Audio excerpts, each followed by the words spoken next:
America बराह रास्त Iran के साथ बहुत सारे मामलात में वो इनडायरेक्टली मैसेज भेज रहा है, डायरेक्टली भेज रहा है, जो भी कुछ कर रहा है। लेकिन एक बात पे मैं कायम हूँ कि अमेरिकन ने ये ज़रूर कहा है कि आप हमें हिट ना करें तो हम आपको इसराइल के बस इधर ही ज़बानी बात करते रहेंगे। इशू ये है कि वो एक लिमिटेड स्ट्राइक वो कह रहे हैं कि बस करो, इतना मत करो कि ये तबाह हो जाए पूरा, ठीक है। और वो तबाह जाहिर सी बात है कि यरूशलेम है वहाँ पे और मस्जिद अक्सा है, तो ईरान को भी इस बात का इल्म है कि कितना प्रिसाइज हमने करना है, कैसे करना है अगर वो अटैक करते हैं तो। क्या अच्छा, उधर से बाइडेन दोबारा कह रहे हैं हमला होने को है, होने जा रहा है हमला, हम रोक रहे हैं ईरान को मगर होने जा रहा है हमला, होने जा रहा है। मतलब होता है कि बच्चे को डरा डरा के हमला होने जा रहा है, होने जा रहा है, होने, फिर उन्होंने कहा दोबारा।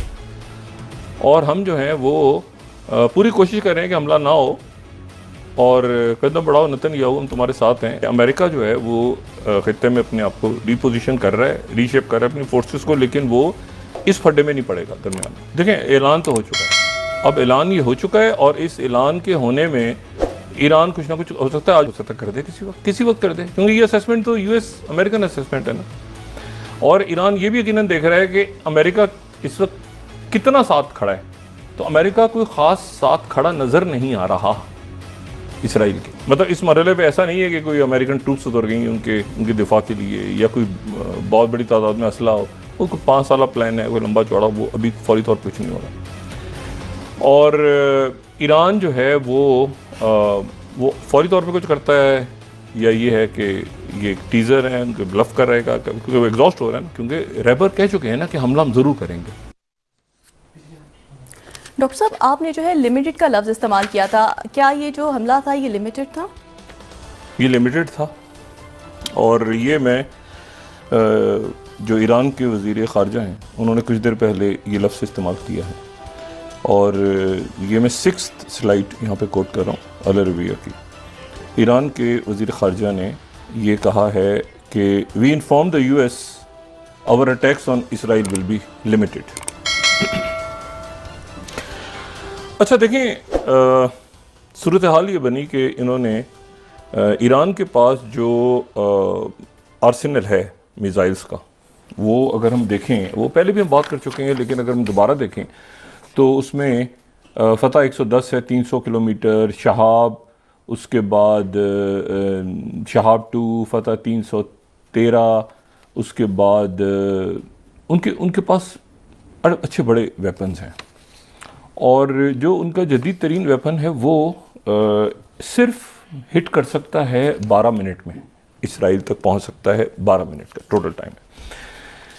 ये जो कल अच्छा, ईरान के पास ये सिस्टम है और जो इसराइल के पास डिफेंस सिस्टम है, हम आयरन डोम का जिक्र अक्सर करते हैं, लेकिन आयरन डोम सबसे उनका इस तरह समझे, अगर हम उसमें मैप में दिखा सकें तो आयरन डोम जो है वो सबसे एक यानी कमतर लहजे, कमतर दर्जे पे उनके एक सिस्टम मौजूद है। उससे बड़े भी यहाँ पर फिर हम अगर वो मैप दिखाएं तो मल्टी टीयर डिफेंस सिस्टम जो है उसमें आयरन डोम शॉर्ट रेंज रॉकेट्स के लिए है, उसके बाद डेविड स्लिंग है, एक बड़ा सिस्टम है उनका, फिर उसके बाद एरो 2, एरो 3, ये सारे जितने भी सिस्टम्स हैं ये सारे अमेरिका के साथ, मतलब इसराइल ने खुद कुछ भी नहीं बनाया। जो आयरन डोम जो है वो भी उनका, ये अगर हम दिखा सकें Israel's multi tier defence system, तो ये सारे जो हैं ये डिपेंड करते हैं उनके जो यानी आप ये समझें कि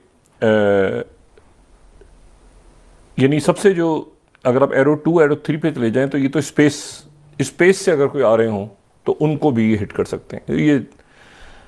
और आयरन डोम जो है वो तो बिल्कुल आप समझें कि ये लेबनान से हिजबुल्ला या हुतीज़ इधर से करते हैं तो आयरन डोम एग्जॉस्ट होना शुरू हो जाता है। जो डेविड स्लिंग है इनका डिफेंस सिस्टम, ये भी मिड टू लॉन्ग रेंज है, ये भी चंद 100 किलोमीटर दूर जो है ये बस जा सकता है उससे। तो फिर एरो 2 एरो 3 हैं जदीद। फिर एक आयरन बीम भी उन्होंने बनाया है जो अभी फाल नहीं हुआ, आयरन बीम। तो ये जो है ये पहली बात तो ये है कि ये लिमिटेड, ईरान ने लिमिटेड अपने जो हथियार थे वो इस्तेमाल किए। और लिमिटेड हथियार इस्तेमाल किए 300 या 330 या 340, ये एरिया लिमिट है फिगर। उन्होंने जो अपने यानी ये वो उनके रॉकेट जो कि शदीद रॉकेट्स हैं, जो कि जिसको तेहरान के AK-47 भी कहा जाता है, ठीक है। और ये जो हैं ये 100 शहीद 136 ड्रोन्स हैं। ये सस्ते हैं बहुत, अगर हम इसकी दिखा सकें इसकी क्वालिटीज़। ये नॉइजी हैं, एक्सपेंडेबल हैं, इनको कामाकाजी ड्रोन्स भी कहते हैं। और कामाकाजी ड्रोन्स ये कि खुदकुशी एक्सप्लोड हो जाते हैं। और ये जो हैं ये यूक्रेन को भी पहुँचे बताया जाता है। और ये जो है ये जनाब ये इन्होंने इस्तेमाल किए, लेकिन इनकी रेंज जो है वो ज़्यादा है। लेकिन बहुत ही आप समझें कि उनके कोई ऐसे ड्रोन्स नहीं हैं जो कि उनके बड़े आर्सेनल में हो। अच्छा, अब ये जो उन्होंने किया कल, पहली बात तो ये है कि उन्होंने 72 घंटे पहले अपने तमाम जो पड़ोसी अरब ममालिक हैं और अमेरिका और सबको उन्होंने 72 घंटे पहले बता दिया। हमने भी बात ये चलाई, हमारे यहाँ भी डिस्कस हुई कि भाई 72 घंटे पहले जो है तो कोई सरप्राइज एलिमेंट नहीं था, ठीक है। फ्लाइट्स बंद होनी शुरू हो गई, बाइडन साहब ने भी कह दिया 24 से 48 घंटों में अटैक होगा, कोई सरप्राइज उसमें फैक्टर नहीं था।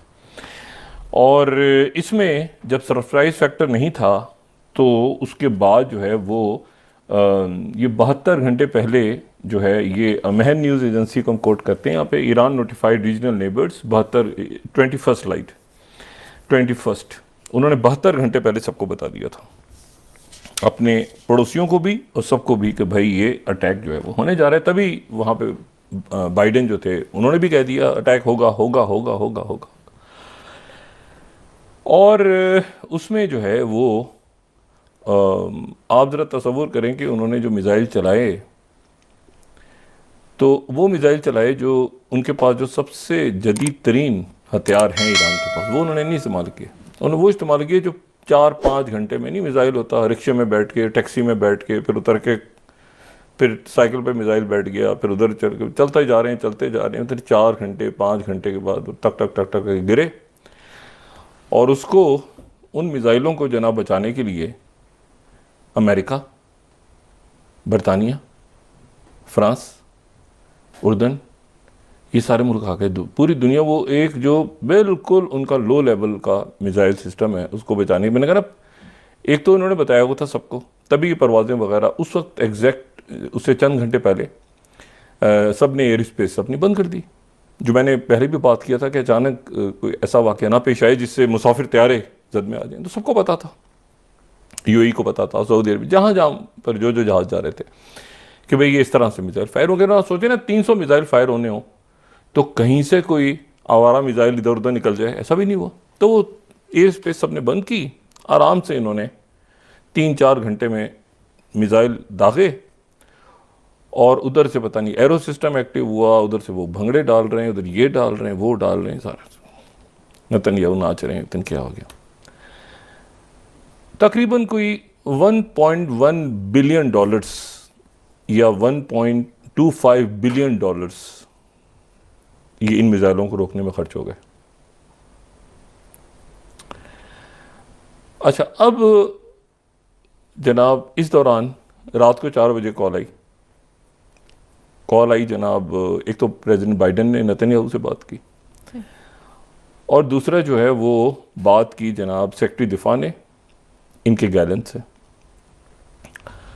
और बात करके तो कहते हैं ना, यहाँ से पकड़ लेना, वो उसकी कहानियाँ सामने जैसे जैसे आ रही हैं तो मज़ीद ये मुकम्मल ये वो अल्फाज हैं जो कि सेक्रेटरी डिफेंस के थे ऑस्टिन लॉयड के, स्ट्रेटेजिक डिफीट, ये टोटल स्ट्रेटेजिक डिफीट है इसराइल को, टोटल मुकम्मल, ठीक है। अब वो जितना भंगड़े डालें, नाचें, कूदें, ये करें, वो करें, टोटल स्ट्रेटेजिक डिफीट है।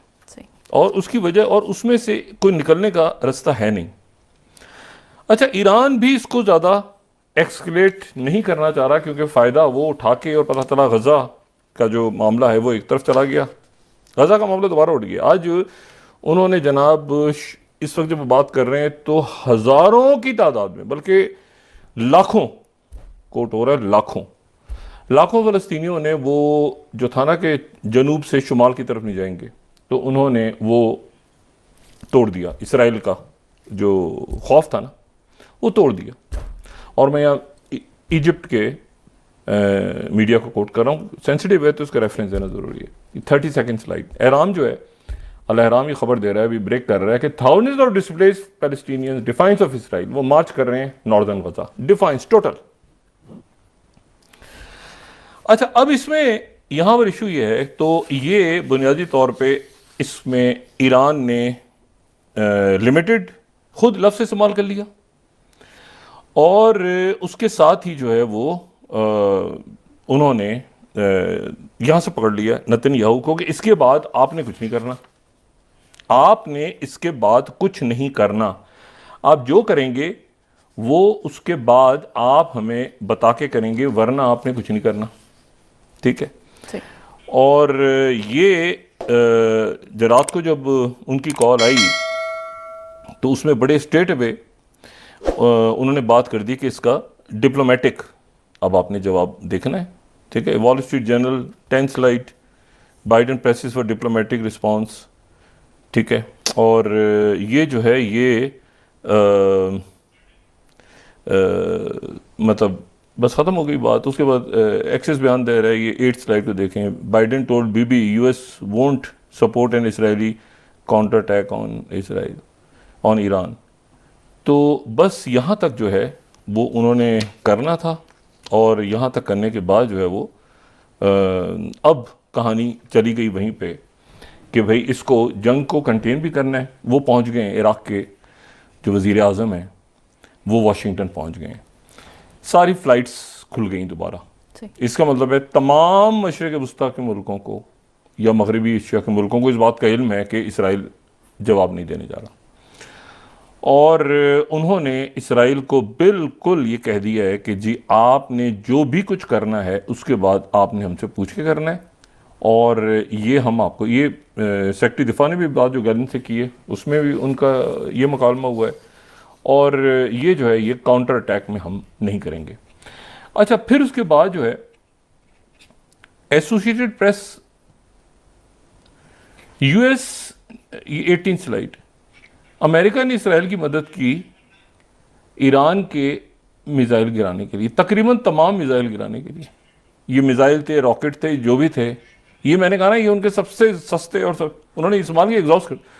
अमेरिका कह रहे हैं हमने मदद की सारे, यानी उनका कुछ था ही नहीं। फिर वो उनका वो आयरन डोम किधर गया, ये किधर गया, वो किधर गया, एक पता नहीं कितने बिलियन डॉलर खर्च करके तो वहीं पे वहीं करें सारे के सारे नाकाम बना दिए। वो नाकाम होने थे, उसमें से कुछ हिट हुए, उनके जो बेसिस हैं नेवितम का जो सहरा है ऊपर गोलान से लेके नीचे तो काफ़ी, हिजबुल्लाह ने भी, वो ईरान कह रहा है हमने 50% मकासद अपने हासिल कर लिए, क्योंकि विक्टिम कार्ड उन्होंने नेतन्याहू को, या विक्ट्री कार्ड भी नहीं प्ले होने देना, ना विक्ट्री कार्ड प्ले होने देना है उसको, ना उसको मतलब है कि भाई विक्ट्री कार्ड तो ये हो ना कि हमारे ऊपर अटैक किया तो बस यहाँ तक ही बस रहो, मतलब यहाँ तक रहो कि भाई आपकी मदद हो गई है और आप जो है वो उछलो कूदो नाचो, अपनी जो है वो विन को एंजॉय करो, सब कुछ करो, लेकिन इससे आगे जो है वो बस इससे आगे नहीं, इससे आगे कुछ मत करना। फ्लाइट्स वगैरह सारी खुल गई। ईरान ने भी जो है वो बरतानिया के और बाकी मुल्कों के जो सफ़ीर थे उनको बुला के एहतजाज किया कि आपने क्या किया, आपने सही, उन्होंने भी एहतजाज किया। और बैक टू द बिजनेस कहते हैं ना दोबारा, ठीक है। और ईरान, नेतन्याहू की पूरी कोशिश कि ये किसी तरह से जंग फैल जाए, और अमेरिका ने भी ये बात जता दी, ये बाकायदा बात हुई रात को फ़ोन पर कि आप जो हैं वो हमें नोटिफाई करेंगे, आप हमें, लफ्ज़ इस्तेमाल हुआ है नोटिफाई, आप हमें जवाब देने से पहले नोटिफाई करेंगे, हमें बताएंगे, अमेरिकन को पहले बताएंगे कि आप जो हैं वो हमला करने का इरादा रखते हैं। सही। ये जो उनके सेक्रेटरी डिफेंस हैं, उन्होंने ये बाकायदा लफ्ज़ इस्तेमाल किया। यहाँ पे मैं इसराइल की नेशनल न्यूज़ को कोट कर रहा हूँ, 12th slide. Lloyd Austin to Gallant, notify us in advance of response to Iranian attack. हमसे पहले इजाजत लेना। ये तो ना काबीना का इजलास और लाना धमाकना, ये तमाशे कहीं और दिखाना। हमसे पहले पूछना कि ये जो है, अच्छा उसके बाद इसराइल नेशनल न्यूज़ ही दूसरी खबर दे रहा है। मेरे टोटल डिफीट। 13वीं स्लाइड। यूएस टोल्ड इसराइल, भाई नाचो कूदो, फतह का जश्न मनाओ, रादर देन रिटेलिएट। जवाब देने की कोशिश मत करना, उछलो कूदो फतह का जश्न मनाओ। ठीक है, जो कुछ हो गया बस हो गया है। ठीक है, अभी प्रॉपर जो कुछ होना है उससे उससे कैसे बचोगे उसको छोड़ दो। वो जो तुमने वहाँ पर अटैक किया था, ईरान जो है उसको, ईरान की तरफ से बयानात आ रहे हैं अगर अमेरिका ने किया तो मैं वो अमेरिका ने कहा, वो तो मैंने आपसे कहा ना कि ये मामला पहले हो चुके हुए हैं 72 घंटे पहले कि अमेरिकन ने कहा था कि हम बिल्कुल साथ नहीं होंगे, हमारी बेसिस पर अटैक नहीं करना। आप देखें मशरिक़ वस्ता में अमेरिकन बेसिस कितनी है, बहुत बेसिस है ना। अमेरिका तो ये देखें ना, US military presence in Middle East तो बहुत ज़्यादा है ना। मुत्तहदा अरब अमारात, Oman, Qatar, Bahrain, Kuwait, Syria, Turkey, Jordan, Djibouti अगर हम चले जाएं उस तरफ क्रॉस करके, तो ये तो सारे यहाँ पर मौजूद हैं। ठीक है ना, सेंट कॉम यहाँ पे मौजूद है। तो मतलब यहाँ पे तो किसी ने कोई अटैक, बल्कि जब आम दिनों में भी आपको याद है मुख्तलिफ जगहों पे अटैक्स हो रहे थे अमेरिकन बेसिस पे, इधर उधर नहीं हुआ। उसकी वजह यह है कि नेतन्याहू को इसमें से रास्ता नहीं मिल रहा।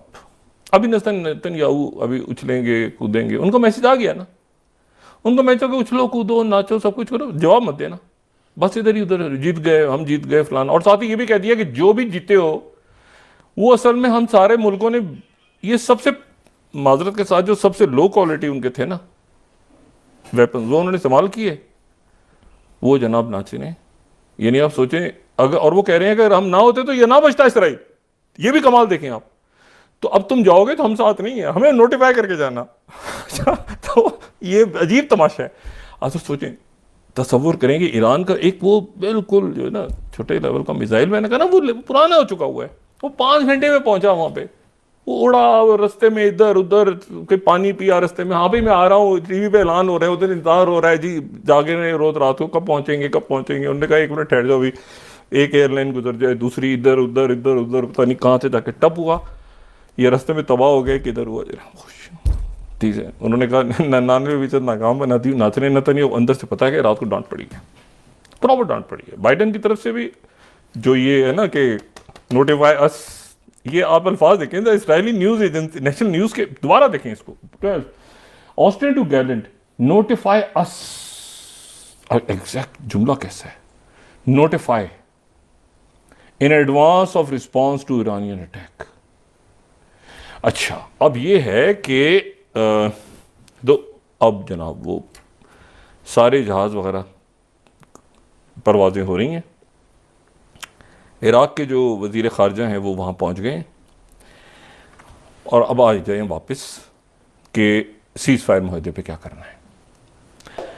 मुसाद के सरबराह ने कुछ देर पहले कहा है कि बस ये जो होना था इतना ही हो गया। अब अगर इसराइल इसके बाद कुछ करेगा तो नहीं कर नहीं सकता। कल भी अमेरिका ने बता दिया जो कुछ किया वो हमने, और बरतानिया ने, फ्रांस ने, पता नहीं आधी दुनिया ने मिलकर तुम्हें बचाया, वरना तुम फारिग थे। तो ये जो है, अच्छा CGTN ने ये खबर दी है, ईरान से 14वीं स्लाइड, ईरान से इसके तमाम पड़ोसियों को 72 घंटे पहले एडवांस में बता दिया था।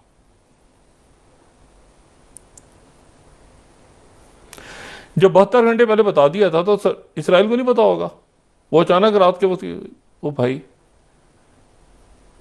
ये अजीब, एक सबको पता था, हमें भी सबको पता था, बस ये था कि आज या कल 72 घंटे, हर एक को उधर रात को कल खत्म हो रहा था, रात को अटैक हुआ, अल्लाह खैर सल्ला, उन्होंने भी अपना किया, उन्होंने भी किया, उसके बाद वापस आ जाए जनाब में इस पे। और उधर वो नेतन्याहू नाच रहे हैं, खुश हो रहे हैं। अभी वो ऐलान करेंगे, अभी शायद काबीना का इजलास होगा, उसमें कहेंगे हमने फतह हासिल कर ली, ये कर लिया वो कर लिया, है ना। अब जनाब आ जाएं आप दोबारा। मोसाद के सरबराह ने कहा है कि जो हमास है, हमास और दोबारा कायरा में मौजूद हैं इस वक्त, एक टीम काहिरा में मौजूद है, सही। मोसाद की, अमेरिकन की, कतर और यूरोपी दोबारा उसे वहाँ पे मौजूद हैं। हमास ने मुकम्मल तौर पे इनका जो प्लान था वो रद्द कर दिया और वो कंप्लीट सीज फायर की बात कर रहे हैं। अमेरिकन कह रहे हैं, बाइडन कह रहे हैं बकौल ये 13वीं फ्लाइट के कि रिटेलिएट मत करो, ये जो फतह तुम्हें दिलवा दी है हमने, जो ये दुनिया भर में तुम्हारा भरम हो गया है, जो तुम इसको भी एंजॉय, इसको बस टेक द विन, इसको बस इतना ही काफ़ी है बस, ठीक है। अच्छा, अब मसला ये है कि अच्छा एपी, उसके बाद 15वीं स्लाइड, इसराइल, ये कुछ देर पहले Israel hills success in blocking Iran, वो जनाब नाच कूद रहा है इसराइल। बाइडेन अब डिप्लोमेटिक रिस्पॉन्स ढूंढ रहे हैं, जंग नहीं, डिप्लोमेटिक रिस्पॉन्स की तरफ बाइडेन जा रहे हैं, ठीक है। तो ये जो है ये एक बड़ी अजीब सा मामला है। इसराइल अगर करेगा तो मैंने कहा ना, फिर इसमें कोई एक्सीडेंटल मामलात या कोई, क्योंकि देखें कल इन्होंने पूरा एक गांव, उसमें गांव तकरीबन तबाह कर दिया वहाँ पे मगरबी किनारे में। वहाँ पर एक वाक़या पेश आया और उसके नतीजे में इन्होंने जो यहूदी गैर कानूनी आबादकार हैं वहाँ पर जाके इन्होंने गांव तबाह कर दिया।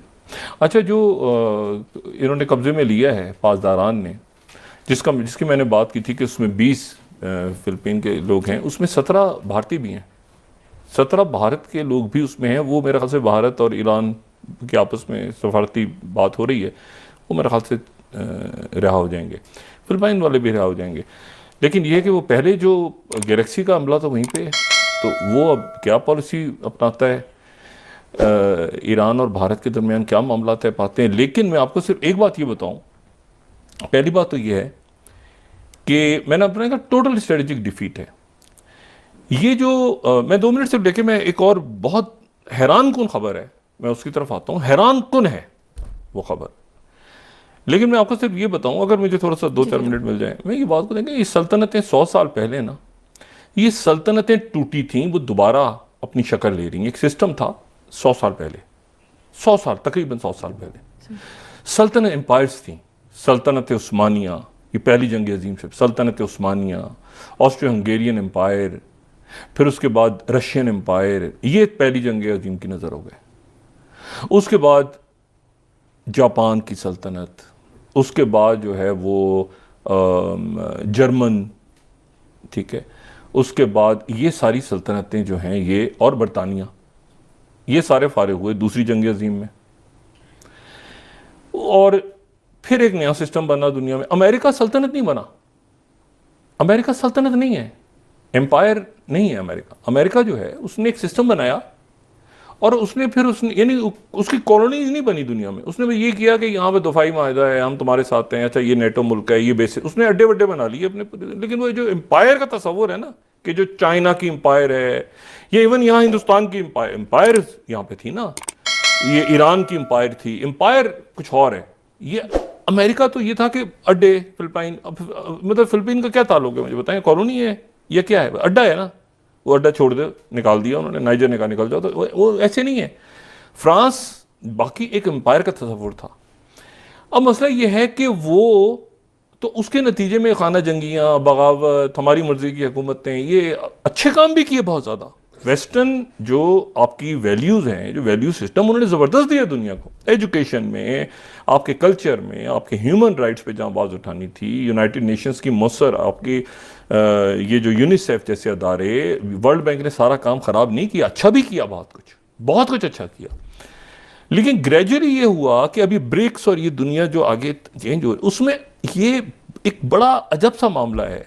देखिए एम्पायर्स की अपनी एक पुरानी, खुद अमेरिका जहाँ पर आया है वो भी तो वहाँ के ऐसे लोग तो नहीं है ना वहाँ पे, ये भी तो कॉलोनाइजर्स है ना, तो वहाँ पे तो उनको तो रेड इंडियन कह के, ठीक है ना। और मोहम्मद अली बॉक्सर थे, मोहम्मद अली क्ले थे, बड़े ज़बरदस्त बॉक्सर से हटके जो लीडर भी दुनिया के, उनका एक जुमला बड़ा इंटरेस्टिंग है।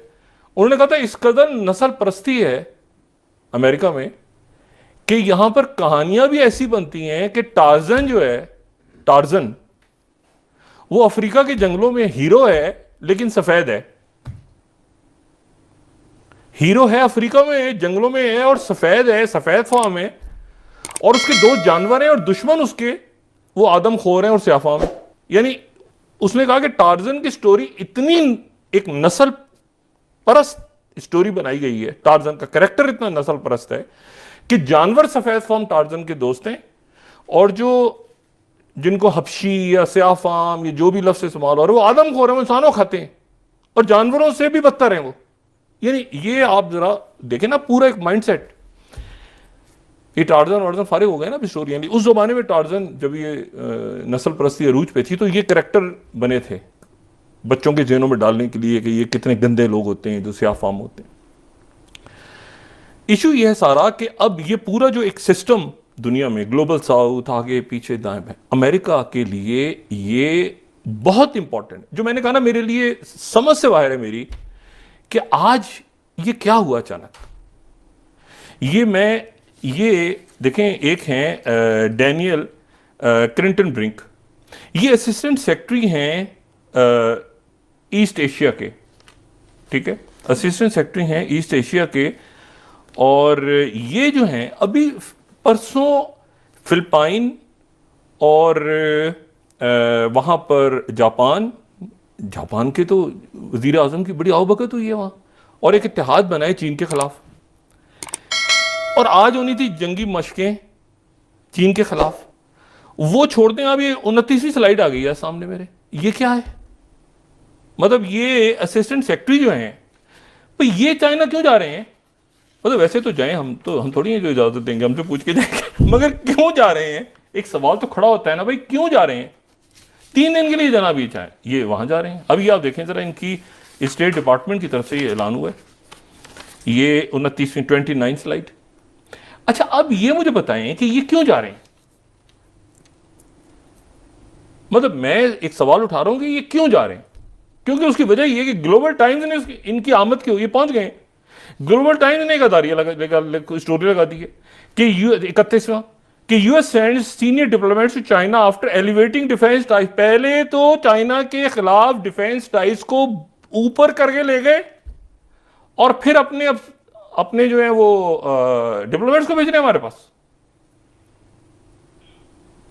अच्छा, वही डिप्लोमेट जो दिन उस खाने में मौजूद थे रात को, जो खाना जो रॉबर्ट डिनेरो वगैरह सारे आए हुए थे, जो हल्लड़ गुल्लड़ मचा हुआ था खाना। अब जापान और यानी वो किधर गए?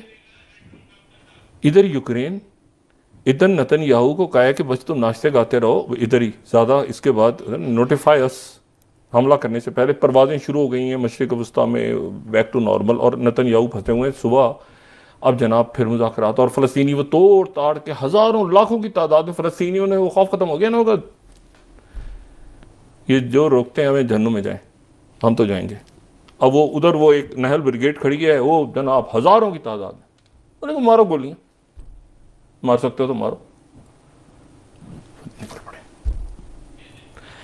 स्ट्रेटेजिक डिफीट का लफ्ज़ इस्तेमाल किया था ऑस्टिन लॉयड ने। ये है स्ट्रेटेजिक डिफीट, ये स्ट्रेटेजिक डिफीट है इसराइल की। अब ये है कि उन्होंने जो बाइडेन ने कहा ना कि ये उछलो कूदो, ये अपना वो बनाओ सारा कि तुम जीत गए हो, ये हो गया वो हो गया, सारा ये सारा हमारी वजह से हुआ है। कितनी दुनिया ने मिलके वो एक होता है ना अजीब किस्म के मिसाइल, उनके 5-6 घंटे या पता नहीं 12 घंटे में, 5 घंटों में पहुंचे हैं आगे तक। भाई इससे ज़्यादा तो आदमी इस्लामाबाद से लाहौर पहुंच जाता है। भाई कैसे मिसाइल थे ये, पुराने रॉकेट। तो उसको भी अमेरिका ने, बरतानिया ने, फ्रांस ने, आधी दुनिया ने बचाया कि इनको क्रेडिट भी नहीं लेने दिया गरीबों को कि ये अकेला का इसराइल के हमने गिराए हैं। नहीं, अमेरिका, बरतानिया, सारे ईरान, सबके सफीरों को बुला के मजम्मत करें। अच्छा, आपने तो ये किया था, मजम्मत खत्म। वो कह रहे हैं आधे से ज्यादा हमने हिट किए हुए। अब क्या करेंगे नेतन्याहू? चाहिए हमें असला चाहिए। वो कहने मदद की तो थी ना आपकी लास्ट टाइम, याद नहीं है? सारे मिसाइल हमने तो गिराए थे, आपने कौन से गिराए? अब क्यों पैसे चाहिए आपको? हमने तो सारे मिसाइल गिरा दिए थे ईरान के जो आ रहे थे आपके, हमने गिराए थे ना आके। तब दोबारा हमला होगा जी, तो हम आके गिरा देंगे मिसाइल। अब आराम से हमें नोटिफाई करना, नोटिफाई अस, हिलना मत अपनी जगह से। और उधर वो मार्कोस और वो सर पकड़ के बैठे हुए हैं कशीदा के 1 मिनट ठहर जाएं, ये तो मशकें हमारे साथ इत्तेहाद बनने जा रहा था। ये चाइना का दौरा कैसे कर रहे हैं डिप्लोमेट? असिस्टेंट सेक्रेटरी इस देश क्या हो रहा है खास? नाज़िर आप फ़ोन करके रोक क्या था? मैं नहीं कह रहा, ये अब कल रात की टेलीफोन कॉल्स की खबर अब आना शुरू हुई है। अभी थोड़ी देर पहले यरूशलेम पोस्ट ने भी खबर दी थी। सही। मैं नहीं कह रहा, मेरी क्या, मैं कौन हूँ बीच में बाइडन और नेतन्याहू के बीच में आके कहूँ? मैं ही कह रहा हूँ कि उसको डांट पड़ी है और उसको ये यरूशलेम पोस्ट को दिखाएं जरा स्लाइड अगर हम बनाई हमने, उससे कहा है कि भाईजान ठीक है, अब इसराइली रिटेलिएशन अगेंस्ट, यानी मुझे पकड़ो वाला खेल चाहिए ना। मुझे अमेरिका ने रोक दिया, मैं तो पता नहीं क्या करने जा रहा था। ये start by Biden phone call, रात को 4 बजे जो कॉल हुई है ना, 30 मिनट की कॉल हुई है। ये सुबह से उसके ऊपर फुदक रहे थे, वो उन्होंने अब खबर लीक कर दी, खबर उन्होंने दुनिया को लीक कर दी, तो और इसराइल की मीडिया में लीक कर दिया। स्टॉप, पहले नोटिफाई बताना हमें, पहले ये बात हुई, स्टॉप, खत्म। कुछ ज़्यादा फुदक रहे थे ना सुबह से, स्टॉप्ड। अब मसला ये है कि अब स्टॉप हो गए, स्टॉप उधर वो हो गए। उधर यूक्रेन का मामला जो मैं आपसे बात कह रहा हूँ ना, ये देखिए एम्पायर्स जो हैं वो अपनी जगह, मुझे नहीं पता यूरोप में क्या मामला हुए हैं, क्या हुआ है। यूरोप बड़ी अपने इनके मुल्क उठ रहे थे, अमेरिका भी को भी बड़े मौके मिले दोबारा ये जो है ना, ये चाइना के, अमेरिका को पॉलिसी चेंज करनी चाहिए थी अपनी। ये जो है ना जाहिरियत लड़ा देना, कोई फिरका बनाना, फसादात, ये फलाना, CIA टॉपर, वो दिन गए, ट्रेन हुए तो वो देखें ना। अभी इशू ये है सारा कि मैंने आपसे पहले भी कहा ना, बहुत अच्छे काम भी हैं, वेस्टर्न जो आपकी सिविलाइजेशन है उसने बहुत अच्छे काम भी किए हैं तालीम में और जगहों पे, लेकिन इशू ये है कि ये यूरोप भी अपनी जगह खड़ा हो रहा था। अब आप देखें एंजेला मर्केल ने बनाया पूरी वो नॉर्थ स्ट्रीम पाइपलाइन बनेगी, उसको धमाके से उड़ गया वो, अब उसके बात ही नहीं कोई कर रहा, किसने उड़ाया, कैसे उड़े, विक्टोरिया नुलन गायब। इसी तरह से मैक्रों खड़े हो रहे थे, फ्रांस खड़ा हो रहा था वो, लेकिन इधर उधर होके वो कहीं दरमियान में। अब ये है कि जनाब यूक्रेन के ऊपर आज LA टाइम्स ने ये लिखा है कि ये LA टाइम्स की आप जरा देखें 22वीं, ये बड़ा पढ़ने वाला आर्टिकल है। मैं इसी तरह से कोट यहाँ पे दिखा रहा हूँ कि इसको जरा पढ़ें और एंजॉय करें और देखें कि क्या हुआ है। Ukrainians contemplate the ones unthinkable losing the war with Russia. और डेविड बैरन हैं उनके फॉर्मर बरतानिया के जो चीफ ऑफ स्टाफ हैं, उन्होंने कहा है कि एक बड़ा हमला होगा और उसके बाद जो है वो पीस एग्रीमेंट वगैरह से पहले रशिया जो है एक बड़ा हमला करेगा यूक्रेन के ऊपर। और यूक्रेन पे मुसलसल हमले जारी हैं। और अगर हम ये देखें मुख्तलिफ उनके इलाके, ये ज़ेपोरिज़िया में और ये खार्किव हाथ से निकलेगा, इनके निकल रहा है तकरीबन। इंफ्रास्ट्रक्चर बहुत इलाकों का निकल चुका है। ये 24 घंटों से यहाँ पे जो मारामारी चल रही है, ये पीस एग्रीमेंट से पहले जाहिर है कि चाइना ही पीस एग्रीमेंट करवाएगा। और मैं आपको ये बताऊँ, ये सारा जो मुश्किल, ईरान के पीछे कौन था? ये बात हुई है ना सेक्रेटरी ब्लिंकन की, बात अभी हुई है ना 2 रोज़ पहले, जो उन्होंने सेक्रेटरी ब्लिंकन ने चाइना के वजीर खारजा से बात की है ना। इशू ये है, क्यों बात की थी? वो उस वक्त बात हुई थी कि इसको रोकें ज़रा, इस मसले को। फिर कहीं चाइना खामोशी मजम्मत की, सब ने आराम से। अच्छा, ईरान ने भी कमाल, ये वो सारा हो गया ना। उसके बाद ये 21वीं स्लाइड देखें ज़रा। ईरान समन्स निकाला नहीं, बुला के दफ्तर खारजा ने उनके 20 स्लाइड देखें।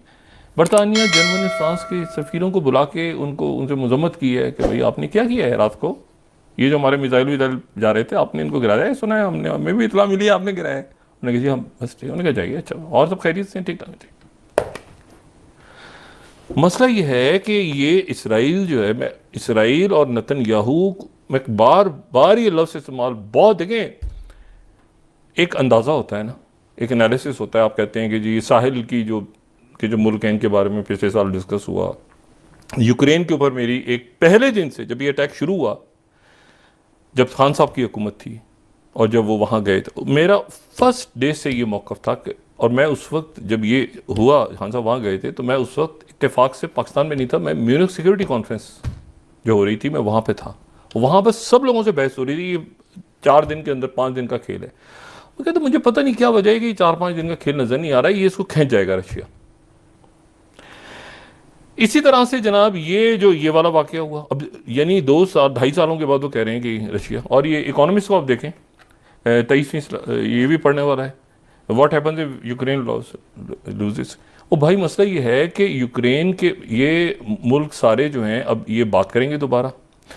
ये मामला चाइना से ज़्यादा यूरोप के बहुत सारे मुल्कों को चाहिए कि खुद वो करें, प्लान बी तो रखें ना अपने सामने, और प्लान बी मौजूद है, चाइना मौजूद है, और चाइना ज़ाहिर है कि बात करेगा आके। लेकिन अमेरिका जंगें छेड़ के अभी सारे फड्डे खड़े करके, जब कदाफी को हटाया तो इसलिए हटाया था कि रशिया का वैगनर ग्रुप आके बैठ जाएगा, तो जबूती पे चाइना बैठ जाएगा और बेल्ट एंड रोड बनना शुरू हो जाएगा।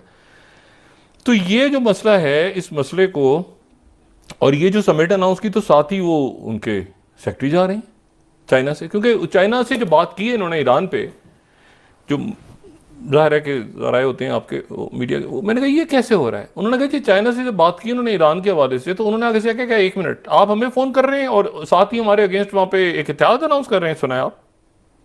उन्होंने नहीं इत्तेहाद वगैरह ये मशहूर, छोड़े हमारा बंदा आ रहा है आपसे मिलने के लिए। तो उधर वो समिट हो रही है। अब देखें मार्कोस की समिट को कितना, मार्कोस जूनियर की जो समिट हुई है ट्राइलेटरल, उसको कितना डाउन प्ले किया अमेरिका ने, उसका जिक्र भी नहीं हुआ। 100 बिलियन ये वो कर आके डाउन प्ले करके उनको पता जा रहा है, और जाहिर सर आ रहा है कि ग्लोबल टाइम्स खबर लगा रहा है बाकायदा कि ये उधर एलिवेट करके हमारे पास आ रहे हैं। क्यों आ रहे हैं? फिर वही सवाल, मतलब मैं इतराज नहीं कर रहा, मैं बोल रहा हूँ क्यों जा रहे हैं वहां पे इस वक्त? कुछ तुक बनती है कि वो चाइना जाए इस वक्त, असिस्टेंट सेक्रेटरी चाइना जा रहे हैं, यकीन दहानी करवाने कि आपके खिलाफ कोई इत्तेहाद वगैरह हम नहीं बना रहा। आपको बहुत शुक्रिया, आपने यहाँ पे मशरिक़ वस्ता में हमारी मदद की है जंग फैलने। इशू ये है कि इतनी कॉम्प्लेक्स, इतनी पेचीदा ये इस वक्त आलमी सियासत हो गई है कि उसमें अगर आप मुख्तलिफ वाक़यात को तारीख़ के साथ, हिस्ट्री के साथ मिला के, फिर उसके बाद बिटवीन द लाइन्स, फिर उन बातों को आप छोड़ दें जो मीडिया पे आ रही हैं। मैं हमेशा से 22-23 साल जितने अरसा मीडिया में गुजरा है, खबर असल वो होती है जो मेन स्ट्रीम मीडिया पे नहीं आती। सोशल मीडिया पर भी जो आती हैं वो भी 90% फेक न्यूज़ होती हैं, जो आप के अपने पुराने आगे पीछे दाएं बाएं दुनिया के कोई कहीं आपके होते हैं। मैं ये हमेशा, जब भी मेरी इंडिया के दोस्तों से बात हुई तो मैं उनसे हमेशा कहता रहा, मैं उनसे हमेशा मैंने बात की कि ये आप ये बल्कि दोकलाम के दरमियान उनसे मैंने कहा कि आप कह रहे हो दोकलाम खत्म हो गया, मैंने कहा नहीं खत्म होगा। वो कहते हो गया है, मैंने कहा नहीं होगा, वो वापस आएगा चाइना। कह रहे नहीं होगा, हो गया खत्म, हो गया। 18 में बात हुई, उन्होंने कहा नहीं होगा, खत्म हो गया, हमारे मामला तय हो गया। मैंने कहा नहीं होंगे यार, आप कैसे मिसरीड कर रहे हो, कैसे, मतलब आप उसको कैसे, आपको पता ही नहीं है। तो मतलब है कि उनके अंदर भी बहुत से उनके लोग ऐसे थे जो रेजिस्ट कर रहे थे, वो कह रहे थे कि नहीं चाइना वापस आएगा। लेकिन एक बात बस चल पड़ती है ना कि नहीं हो गया चाइना, जप्पी पा गया, ये वो चाइना बैठा आके। अब इशू ये है कि अब यहाँ से ये तो बड़ी जंग की तरफ अगर जाएंगे तो ये तो दबरदूज हो गया ना, नतन्याहू थ्रो, मतलब बस अब मतलब बहुत काफ़ी हो गया, ठीक है। और अमेरिका ने बता भी दिया। ये अरब न्यूज़ देखें आप ज़रा, 17वीं स्लाइड देखें, प्रोग्राम खत्म करते हैं। 17वीं स्लाइड, बाइडेन से US help Israel down nearly all Iran attacks. America के बगैर क्या था, अमेरिका ना आता तो क्या था इसराइल, और अमेरिका ने आके कौन से वाले मिसाइल गिराए। अभी तो हूतीज आगे पीछे दाएं बाएं, तो ठंडा बाइडेन ने रोक दिया कि रिटेलिएट नहीं करो। तो back to the dialogue table, 2 state solution, वाहिद हल है इसका। और उसके साथ ही ये कि जो शहीद हुए हैं इतने बड़े लोग, ये बहुत बड़ी कामयाबी है। ये इस कामयाबी में जो है वो कुर्बानियाँ भी हैं, इसमें एक पूरी दास्तान है शहादतों की, इसमें कामयाबी यूरोप के मुल्कों की भी है, अमेरिका के भी वो लोग जो एहतजाज करते रहे, इसमें तमाम दुनिया, मैं हमेशा बात करता हूँ कि इस्लामी दुनिया से ज़्यादा शायद बाकी जगहों पे, और फिर जो डिप्लोमेसी हुई है कमाल हुई है। सऊदी अरेबिया, तुर्की, सब मुल्कों ने अपना अपना, यूएई, ईरान, सबसे सारे मुल्कों ने जिस तरह सिंक्रोनाइज होके काम किया है ना, और ये बिल्कुल कॉर्नर कर दिया लाके जो है वो, पहले तो यूक्रेन को डंप किया उन्होंने, अब इसराइल को बता रहे हैं कि तुझे हमने बचाया भाई, पैसे क्यों मांगता है बार बार आके, बचाया तो हमने, ठीक है ना, चुप करके बैठो। ये सारा आयरन डोम पे हमने इन्वेस्टमेंट की हुई है, अब चुप करके बैठो, और कल बात होगी। और सारे जहाज़ वहाज़ परवाज़ें चल रही हैं, वो जनाब उधर पहुँचे हुए हैं, वो फिलिपीन सोच रहे हैं कि यार ये क्या कौन सा इत्तेहाद था। जी तो ये बड़ी तेज़ी के साथ दुनिया तब्दील हो रही है और देखते हैं कि कल मामला जो हैं वो किस तरफ जाते हैं। लेकिन ये है कि अब नेतन्याहू को पकड़ लिया बाइडेन ने कि नोटिफाई करना रोक दिया है, स्टॉप्ड। जी बहुत शुक्रिया।